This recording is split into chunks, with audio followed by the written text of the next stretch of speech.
but he has allowed his government to do some things, and they have done some things. There's not really a unified effort, but the FBI, DHS, and the intelligence community are taking steps to try to protect the 2020 election. And one of the things they did was they appointed an election security czar in the intelligence community, a woman named Shelby Pearson, who had been a top official, top analyst over Russia matters at the DNI.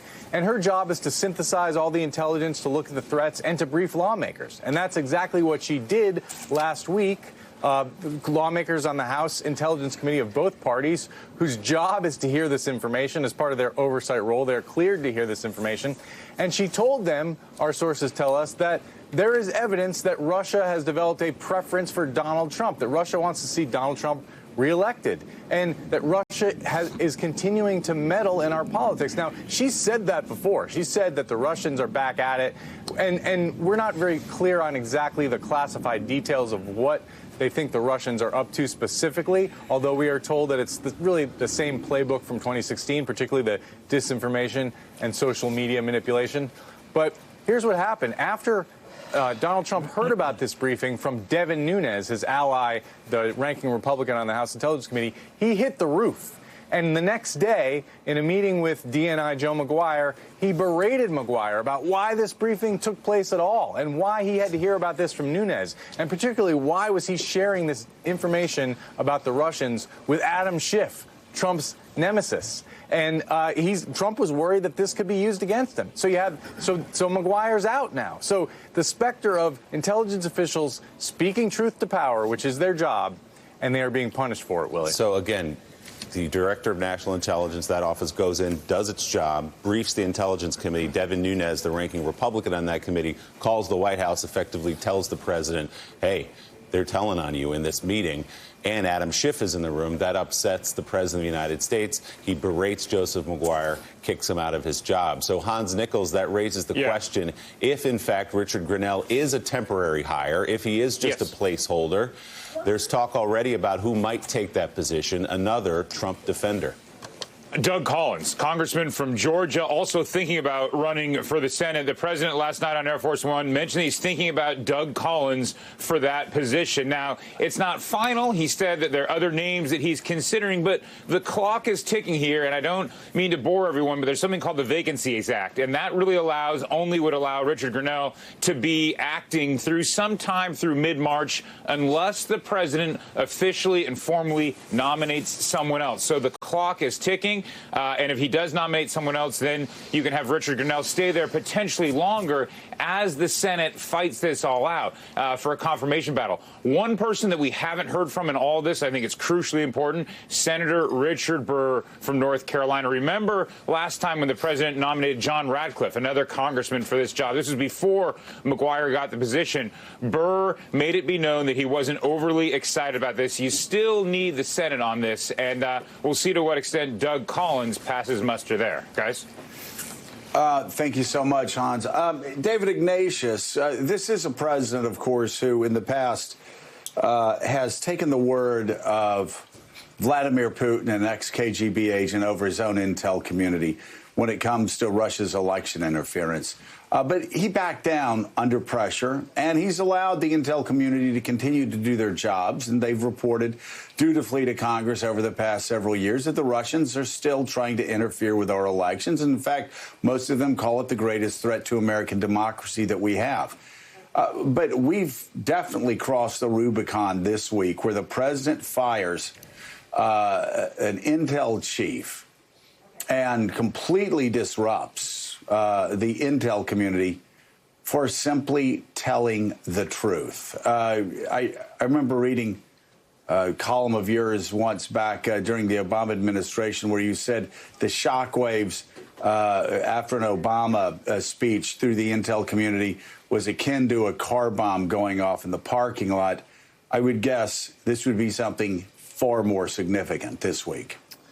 Joe, intelligence officials I talked to yesterday were shocked. More to the point, they were worried about the implications of what President Trump has done for two reasons. First, the effect on the workforce in our intelligence agencies of watching as effectively, one acting director is fired and replaced by somebody who's so political you could almost call him a commissar, intimidates the workforce. And increasingly, I hear that people are reluctant to share products that may be controversial, to issue reports that may get them in trouble with the White House.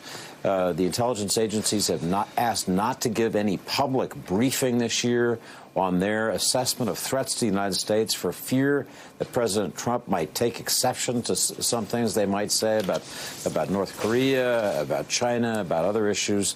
So that there is a palpable sense of anxiety about their product. The second thing that people should worry about is what intelligence services overseas, which are our crucial partners, which form with us a web of collection, surveillance that helps keep Americans safe, will think as they see these changes at the top of the Directorate of National Intelligence, the British, the French, the Australians, all the services around the world. And I think that they're increasingly anxious that President Trump is putting in political people and threatening the professionalism of these services. So, Jeremy, as Ken reported in his piece for NBC News, he, quote, ODNI is nearing a meltdown. That's a second official that Ken and Andrea quote in their story.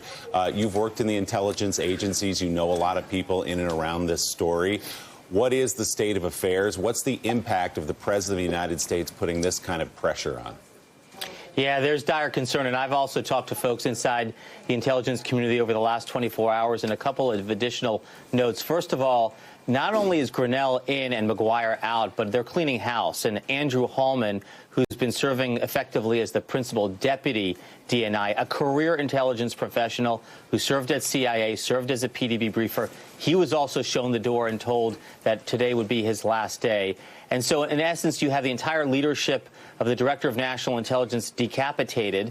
And there is word, there was word last night that a Devin Nunes staffer potentially would be coming over to take a leadership role in the DNI's office.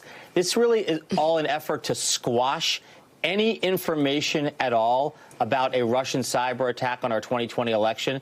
Because if the Russians are attacking our election processes and they're doing so to benefit Donald Trump, I think, frankly, the president welcomes it. He wants it. He doesn't want his intelligence community defending us. He doesn't want the intelligence community warning against us. He certainly doesn't want Congress understanding it because, heaven forbid, they might actually help protect our democracy against this attack. He welcomes it. Last time, he requested it. He received that benefit. He benefited from it. He welcomed it, and he rewarded it. He rewarded Vladimir Putin. So this is nothing short of the president of the United States wanting this attack to occur. No question about it. And Hans, Jeremy raised the name Kash Patel. He was an aide to Congressman Devin Nunes, a former aide to Devin Nunes, a National Security Council official who worked to discredit the Russia probe over the last couple of years. Now appears he will be working with Richard Grenell, who will be acting DNI at least for a while. Yeah, this is according to Politico. Look, Kash Patel was the ranking sort of staffer on House Intel, worked very closely with Devin Nunes, and actually traveled abroad to try to discredit the entire Russia investigation. He was front and center in all of that. Then he went from the House side over here to the National Security Committee, and it's there where he worked on counterterrorism.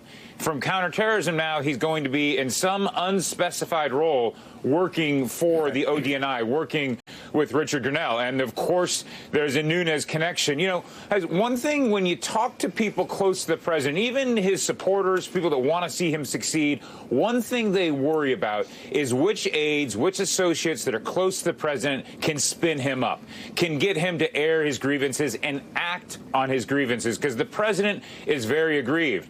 And what we saw here in this instance is Devin Nunes spinning the president up, and you have Joe McGuire shown the door, and now you have Richard Grenell, who, by the way, is going to continue in his position as ambassador to Germany. He'll be dual-hatted. That's a heck of a commute, especially when you're thinking about what you have to do at ODNI, which is oversee those 17 different intelligence agencies.